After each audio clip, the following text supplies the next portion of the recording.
Aries, Sun, Moon, Rising. Let's see ano energies ng inyong kaperahan, money, career, finances ngayong September 2026. This is a general reading. So, pwede kayong makarelate, pwedeng hindi.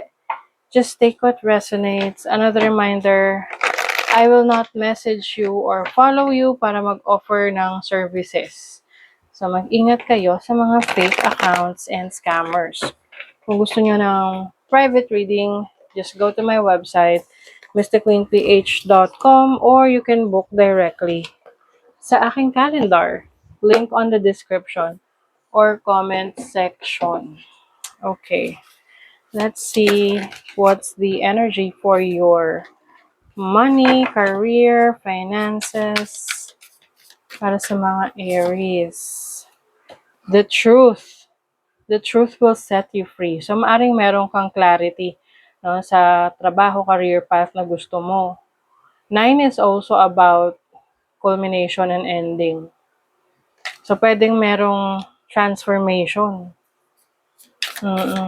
Na merong mag-end, merong magsisimula because you know now what you want for your career or business, kung ano mang gusto mong i-pursue. O, 'di ba? Kasi nga ipupursue mo na daw ang iyong passion. Alam nyo, ang tingin ko dito, October 31. Anong meron sa October 31, Aries? Maaring yan ay major change in your career path.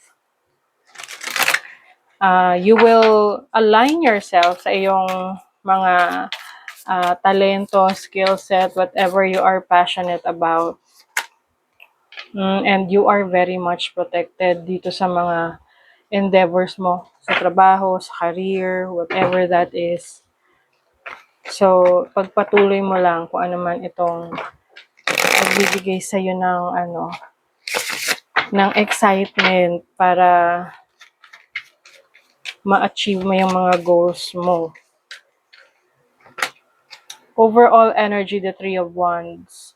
O merong exploration. May na-explore ka na opportunities for your career. This is outside your comfort zone. Pwedeng paglipat ng trabaho, ng mga pag-iba ng business, or may iba kang ipupursue. Pwedeng travel opportunities or abroad.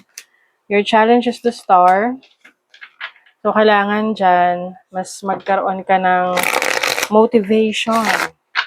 To keep yourself motivated in achieving your goals, your dreams, para merong direction. Your opportunities, the Knight of Wands. So, ito yung action-oriented. Na yes, meron kang passion, meron kang talent, meron kang mga ideas, but the question is, ano ba yung ginagawa mo para ma-accomplish mo yun? Meron ba? Kasi kung wala, kailangan mo nang mag-act. Time to take action. Your blessing is the Sun, which is vitality. This is your confidence. So, magiging confident ka sa sarili mo in achieving your goals, your dreams. Maaring meron ding clarity dito, no? Kaliwanagan doon sa mga bagay na dati ay iniisip mo kung gagawin mo na ba, ipupursu mo na ba. Oh my God, meron kang divine calling, Aries. Your true destiny is unfolding when you explore your ideas. Inspired na inspired ka. Things around your career are aligning towards divine calling. Your divine calling. Wow! O, diba, meron ka matatanggap na rewards. Your hard work is paying off and your performance is gaining attention in your community. Kaya naman ikaw ay very confident ngayon. Slow and steady, slowly but surely, being careful in each and every step will minimize errors in your projects. There's no need to rush and enjoy the process. Kailangan mo lang daw, enjoy mo yung proseso kasi marami kang matututunan dyan.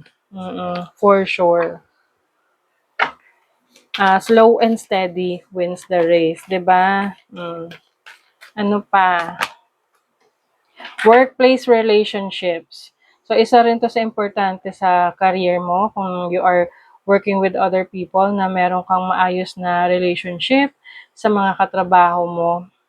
being respectful, collaborative, and then entrepreneurial spirit. So some of you may gustong pasuking negosyo. So maaring ito yung may kinalaman sa inyong passion. Or a skill na gusto nyong i-monetize. So pagkakakitaan. Because why not? 'Di ba? Pwedeng meron kayong side hustle aside from your career. Until such time na yun na yung pinaka-main source of income nyo. Stay grounded and welcome the new knowledge and perspective coming to you. So, merong bagong knowledge, may bagong perspective na darating. Ito yung magbibigay sa'yo ng clarity, ng katotohanan about what you really want in your career. Accept the inevitable, let go of the past, and welcome a rebirth to begin. O, di ba? May let go ka para may i-welcome ka na bagong simula. So that is your reading, Aries. Thank you so much. See you again.